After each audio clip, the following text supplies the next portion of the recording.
자, 이번 연습 문제는 5번 같은 경우에 그래프가 나와 있죠. 또 여기 잘 보시면 이렇게 역함수라는 기호가 보입니다. 합성을 한 다음에 역함수죠.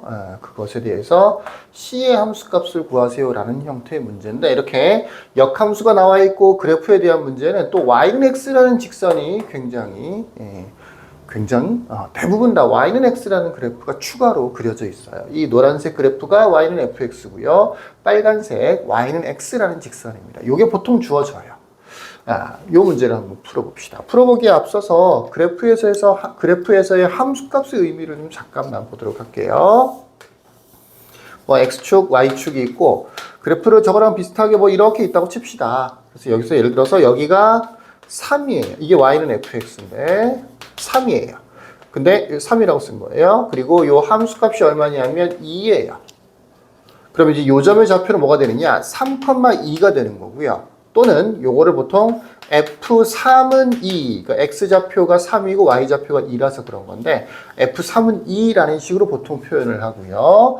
우리가 함수 처음 배울 때처럼 그림을 한번 그려보면 X라는 집합, Y라는 집합, 실제로는 실수 전체 집합이겠죠. 보시면 여기 어딘가에 3이 있어서 그 3이 2로 간다라는 뜻이 돼요. 그러니까 요 점 하나를 그래프에서의 점 하나를 표현하는 방법이 가지가지죠. 3,2라고 표현해 주는 경우도 있고요. 이 그래프 위에 있는 점이기 때문에 F3은 2라고 볼 수도 있고요. 또 3이 2로 간다라는 대응 관계로 연결을 시켜서 생각해 볼 수 있다고요. 우리는 이쪽을 위주로 해서 그래프를 살펴볼 건데, 이거를 여기다가 표시해 보면 이렇게 되는 거야. X축에 있는 3이라고 하는 게 왼쪽 정의역에 있는 원수 3을 얘기하는 거고요. 화살표를 따라서 세로선으로 이렇게 가다가 그래프랑 만나는 점이 생겼어요. 그 점에서 꺾어서 Y축 방향으로 이렇게 화살표를 붙이면 이 노란색 화살표가 중간에 꺾여 있긴 하지만 바로 이 화살표를 나타내는 표현이 되는 거죠. 그래서 닿는 곳 여기에 2가 바로 여기가 되는 겁니다. 3에서 출발해서 그래프로 갔다가 Y축으로 보내주면 이런 대응 관계가 만들어진다라는 뜻이 되는 거예요. 그럼 이거를 역함수랑 연결시켜보면 어떻게 되느냐? 역함수는 이렇게 되는 거죠. 거꾸로 어떻게 되는 거냐? 이 Y 공역, 원래 함수에서의 공역이 실제로 역함수에서는 정역이 되는 거죠. 그러니까 어떻게 그림으로 표시가 되느냐? 2에서 출발해서 이렇게 갔다가 이렇게 간다로 볼 수도 있다고요. 이 방향으로 간다라고 볼 수도 있다고요. 그러니까 정상적인 이 방향, 이렇게 갔다가 이렇게 가는 방향이 F3은 2를 나타내는 거다라고 하면, 역방향, 이렇게 갔다가 이렇게 오는 건 뭐가 되느냐면 F 역함수 2는 3이다가 되는 거죠. 물론 우리는 요 두 개가 똑같은 식이라는 거를 공식으로 또 배웠죠. 바꿔서 이렇게 해요. 다 연결되는 거예요. 그럼 이제 갑자기 얘기를 왜 하는 거냐? 역함수의 함수값을 구하세요라고 했을 때 이쪽을 정역이라고 생각하고 이쪽을 치역이라고 생각해서 여기서 출발해서 이렇게 온다라고 하면 함수값을 구하기가 조금 더 수월할 것 같아서 추가로 설명을 하는 겁니다. 자, 이제 본격적으로 5번 문제를 풀어볼게요. 5번 문제처럼 원래 함수가 있고요. y는 x가 보통 있습니다. 언제는 역함수랑 관련되어 있는 문제에서는 이랬을 때 첫 번째로 해야 되는 게 뭐냐 하면, 첫 번째로 해야 되는 거는 y는 x 위의 점이에요. y는 x 위의 점. 그러니까 이 빨간 직선에 붙어 있는 점들이요. 여기 하나 있죠? 여기 하나 있죠? 여기 하나 있죠? 여기 하나 있죠. 4개 정도가 보여요. 더 있을 수도 있죠. 물론 사이사이에도 무수히 많은 점이 있죠. 그런 다른 점들은 별로 중요하지 않고 이 4개의 점이 중요한데, 이걸 가지고 뭘 하라는 얘기냐면 y는 x라고 돼 있지. 이게 x좌표랑 y좌표가 똑같다는 얘기거든. 근데 보통 문제가 출제가 되면 이런 식으로 x좌표는 지금 a, b, c, d, e라고 나와 있지. 근데 y좌표는 전혀 나와 있지가 않죠. 이걸 먼저 표시를 해줘야 돼요. 반대로 나오는 경우도 있어요. x좌표가 안 나와 있고 y좌표가 주어지는 경우도 있어요. 마찬가지입니다. 바로 요 점에 x좌표가 a이기 때문에 요 점에 y좌표, 여기도 a가 된다라는 걸 표시를 해줘야 된다고요. 여러분들 문제에도 그대로 표시를 하셔야 된다고요. 요 점 같은 경우에는 x좌표가 b죠. 그럼 y좌표도 b가 된다. 여기 c죠. c가 된다. 여기 D가 되죠. 여기도 D가 된다. 이렇게 A, B, C, D 정도를 X축에 표시되어 있는 거를 잘 이동시켜서 Y축에도 표시를 해줘야 된다고요. 또 반대로 어떤 문제에서는 Y축에만 표시가 되어 있는 경우가 있어요. X축에도 표시를 해줘야 돼요. 이렇게 하면 이제 준비는 다 된 겁니다. 더불어서 Y는 X라는 직선의 역할도 이제 거의 끝난 거예요. 자, 해보십시다. 두 번째로 이제 문제를 풀면 되는데요. 두 번째로 FOF의 역함수에 C라고 되어 있는데 요거는 괄호를 풀 수 있죠. 합성함수의 역함수인데 역함수의 합성함수로 바꿔줄 수 있죠. 근데 둘 다 F이기 때문에 자리를 바꾼 게 아마 티가 나진 않겠죠. 이렇게요. F 역함수 O, F 역함수의 C가 됩니다. 이제 이 F 역함수의 C를 먼저 구하면 돼요. 역함수, 원래 함수가 아니고 이 그래프 자체는 원래 함수잖아. 그죠? 역함수에서 C에 대한 함수값을 어떻게 찾느냐? 여기를 정의역이라고 생각하는 거야. F 역함수에 대해서는 얘네들이 정의역이 되는 거예요. 그래서 C를 찾아요. C에서부터 출발을 합니다. C에서부터 그래프 쪽으로 갑니다. 가서 여기서 멈추면 안 돼요.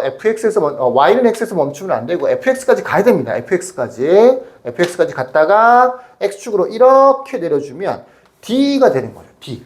요렇게 찾을 수가 있다고요. 그러니까 이게 D예요. 한 번 한 거예요. 그럼 이제 뭐만 구하면 돼, 이제? F 역함수 D만 구하면 되는 거죠.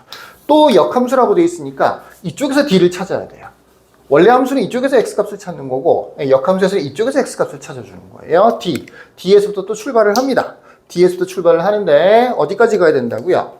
Y는 X에서 중간에 이렇게 Y는 X에서 멈추면 안 된다고요. 더 가서 FX랑 만나야 된다고요. FX랑 만났으면 이제 X축으로 내려주면 이렇게 2가 되는 거죠. 자, 역함수에서의 함수값 구하기 어렵지 않죠? 굉장히 수월한 편이죠. Y축에 있는 좌표들을 전부 다 X값이라고 생각해서 그래프까지 갔다가 X축으로 보내주면 되는 거예요. fx가 주어져 있을 때 역함수의 함수값을 구하는 겁니다. Y축에서 X축 쪽으로 넘어가는 거예요. 자, 이제 6번으로 가보십시다.